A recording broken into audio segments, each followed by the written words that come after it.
Hola queridos. Suscribiros al canal, poner likes, bueno, y empezamos. En la comprensión del hombre moderno, la Inquisición española son ríos de sangre, agonía y sufrimiento de inocentes, torturas sofisticadas, hogueras quemando carne viva. Todos estos horrores eran el resultado de la política de la época y del deseo de aferrarse al poder mediante la intimidación de las masas. Las condiciones eran muy favorables en aquella época, ya que la gente era fanática y religiosa.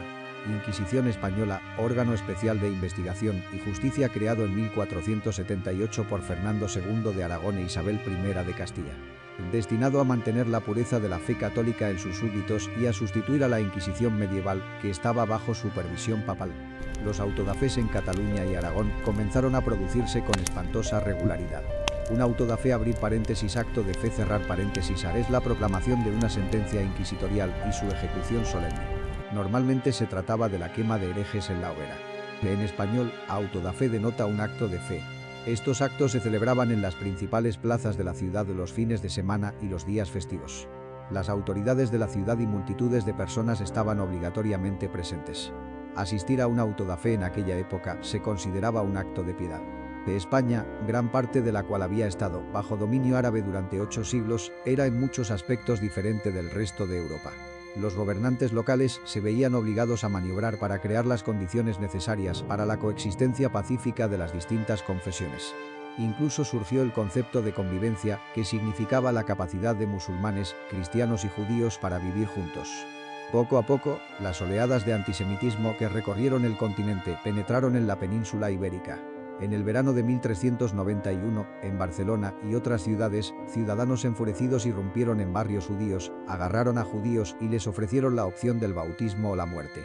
La mayoría prefirió el bautismo, es decir, convertirse en conversos. Así surgió una nueva parte de la sociedad, étnica y culturalmente judía, religiosamente católica. De año en año crecía el número de conversos, que se hacían muy ricos y concentraban mucho poder en sus manos. Esto provocó reacciones negativas y envidia por parte de los cristianos viejos, que pertenecían a la aristocracia y a la clase media. La Inquisición se ocupaba con gusto de los asuntos de los judíos recién convertidos, ya que sus bienes eran confiscados tras su ejecución. Otra categoría de personas en España que fueron objetivo de la Inquisición fueron los moriscos. Se trataba de moriscos convertidos a la fuerza al cristianismo. La Iglesia Católica no les culpaba de la crucifixión de Cristo como a los judíos, sino que les acusaba de seguir las enseñanzas del falso profeta Mahoma. Los moriscos no eran un segmento rico de la población, ya que en su mayoría eran campesinos y artesanos. Sin embargo, la Inquisición española no los perdonó. Los cargos contra ellos eran los mismos que en el caso de los marranos. Aceptación insincera de la fe católica. Los marranos eran judíos bautizados en España y Portugal. A finales del siglo XV los inquisidores ya no tienen suficientes víctimas y los casos de herejes empiezan a ser masivamente fabricados. Una parte integral de la Inquisición en España y otros países era la delación. La Iglesia la fomentaba en confesiones y sermones. Es más, los representantes de la Iglesia decían que era obligatorio denunciar para conseguir un pase al cielo. Especialmente valiosas eran las denuncias de familiares y amigos, así como de subordinados contra sus superiores y de criados contra sus amos. Los inquisidores mantenían en secreto los nombres de quienes denunciaban. También se les recompensaba generosamente con los bienes confiscados. Los delatores también eran reclutados en el seno de la comunidad judía. Los rabinos de Sevilla anatematizaron a aquellos de su congregación que no denunciaran a los marranos judíos ante la Inquisición. Estas actitudes de la Iglesia y el miedo del pueblo a los sanguinarios inquisidores produjeron una masa de delatores.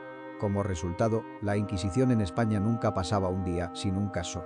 La tortura se aplicaba indiscriminadamente a todo el mundo, incluidos niños y ancianas.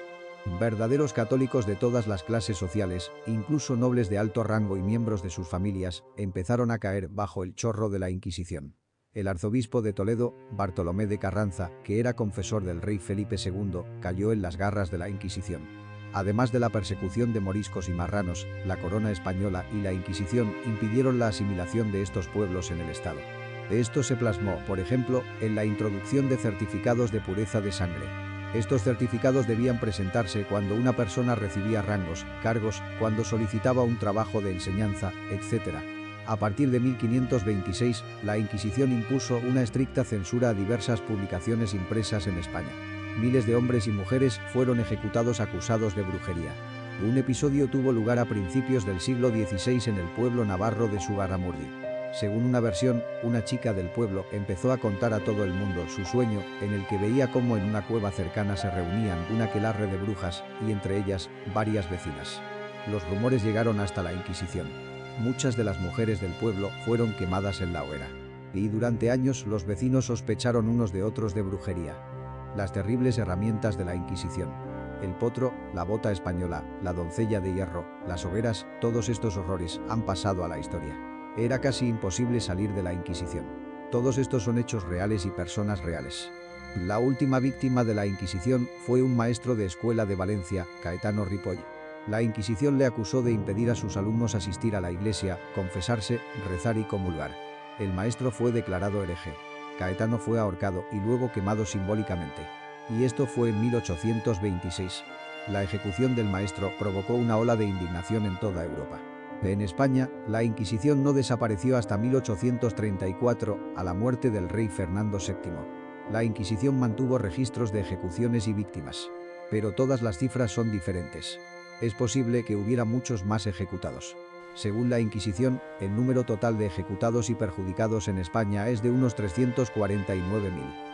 Ya en nuestros días, el Vaticano expresó su pesar y pidió perdón por lo que había hecho la Inquisición. Una cosa del pasado, lejos quedan aquellos a quienes las abuelas podían contar estos horrores. Pero esta es nuestra historia, hay que recordarla.